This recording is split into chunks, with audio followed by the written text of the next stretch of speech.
Talks and ethical investments में आप सभी का स्वागत है।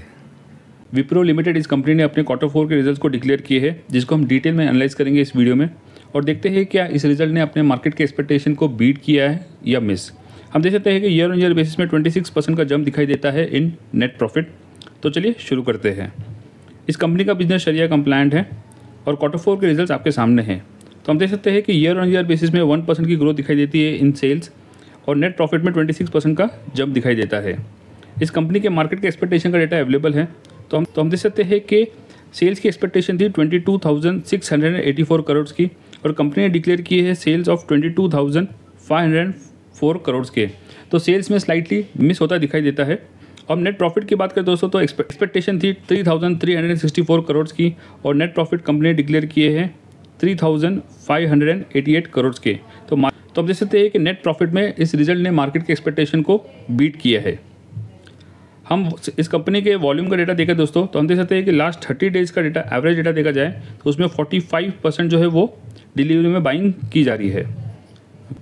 हम इस कंपनी के स्टॉक्स की रिटर्न की बात करें दोस्तों तो हम देख सकते हैं कि लास्ट 1 ईयर में 10% के रिटर्न्स है, पॉजिटिव रिटर्न्स है और लास्ट 6 मंथ में -6%, 3 मंथ्स में -14% और 1 मंथ में -6% के रिटर्न्स दिए हैं और लास्ट 1 वीक में 4.65% के पॉजिटिव रिटर्न्स है।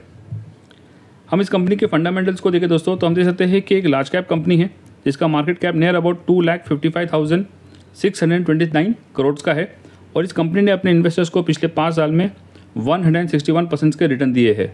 करंटली इस कंपनी का जो स्टॉक है वो अपने 52 वीक के मीडियन रेंज के करीब पर ट्रेड करता हुआ दिखाई देता है। हम ईयर ऑन ईयर बेसिस पे इस कंपनी के सेल्स एंड प्रॉफिट को कंपेयर करके देखें दोस्तों तो हम देख सकते हैं कि 2021 में इस कंपनी के सेल्स थे 61,935 करोड़ के और ईयर ऑन ईयर बेसिस में इसमें ग्रोथ दिखाई देती है।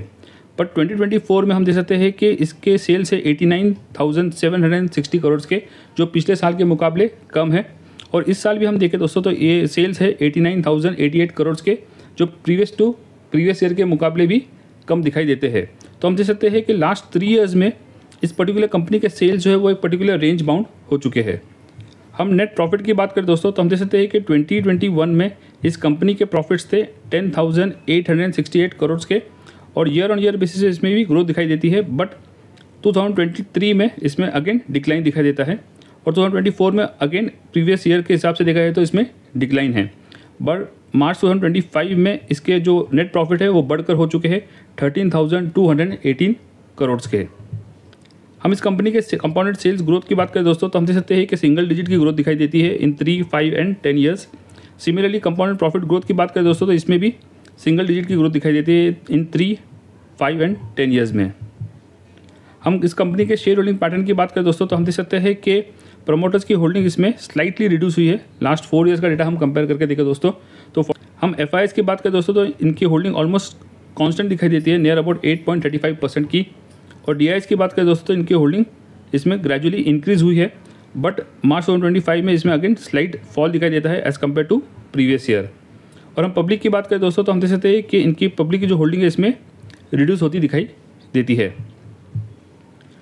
हम इसके टेक्निकल चार्ट को देखें दोस्तों तो हम देख सकते हैं कि इन बोलिंजर बैंड में इस कंपनी का जो स्टॉक है वो बोलिंजर बैंड के लोअर पार्ट में ट्रेड होता दिखाई देता है। ये टेक्निकल इंडिकेटर्स वीकली चार्ट पे बेस्ड है और हम देख सकते हैं कि करंटली इस कंपनी का जो शेयर है वो अपने 52 वीक हाई से लगभग 23% के डिस्काउंट पर ट्रेड होता दिखाई देता है। हम RSI इंडिकेटर की बात करें दोस्तों तो ये है 40 के करीब पर, ओके। और MACD चार्ट में देखें दोस्तों तो हम देख सकते हैं कि करंटली इस कंपनी का जो शेयर है वो एक बेयरिश ट्रेंड में ट्रेड करता हुआ दिखाई देता है। हम ओवरऑल इस कंपनी की बात करें दोस्तों तो हम देख सकते हैं कि लार्ज कैप कंपनी है और ईयर ऑन ईयर बेसिस में सेल्स में इसमें ग्रोथ है। बट लास्ट 3 ईयर्स का सेल्स का डेटा देखा जाए तो एक पर्टिकुलर रेंज में बाउंडेड है। और हम नेट प्रॉफिट की बात करें दोस्तों तो इसमें ईयर ऑन ईयर बेसिस में ग्रोथ दिखाई देती है। और हम Q4 के रिजल्ट को कंक्लूड करें तो हम देख सकते हैं कि इस पर्टिकुलर रिजल्ट ने सेल्स में मार्केट की एक्सपेक्टेशन स्लाइटली मिस होती दिखाई देती है। बट नेट प्रॉफिट में इस रिजल्ट ने मार्केट के एक्सपेक्टेशन को बीट किया है, इसलिए हम इसको एक मिक्स रिजल्ट कह सकते हैं। इस वीडियो में इतना ही दोस्तों, मिलते हैं नेक्स्ट वीडियो में एक न्यू इंटरेस्टिंग टॉपिक के साथ। Thank you.